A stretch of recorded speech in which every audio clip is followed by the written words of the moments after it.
नमस्कार सखींनो, आज बघा ही वेगळी तुम्हाला भाजी करून दाखवणार आहे मी। ही फिक्की मिरची आहे, जाडसर स्वच्छ धुवून घेतली। आता मी याचे छोटे छोटे तुकडे करणार आहे। बघा असे एवढे एवढे तुकडे केलेले आहे। आता आपण याची भाजी करू।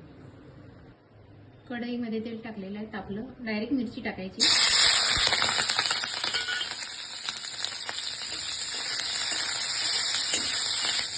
यामध्ये आपण मीठ टाकून घेऊया। हे बघा, हे आमसूल आहे, हे स्वच्छ पाण्याने धुवून घेतलेलं आहे। आता हे टाकूया। एक 5 मिनिट छान शिजू देऊ।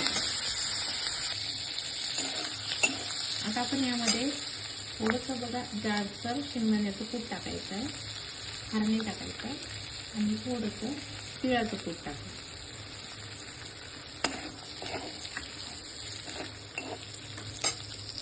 आणि थोडासा गूळ, फार नाही। हे चतुर्मासमध्ये बिना लसण कांद्याची भाजी छान आहे का खायला। आता हे 5 मिनिट शिजू द्या। बघा, आपली मिरचीची आंबट गोड भाजी तयार आहे।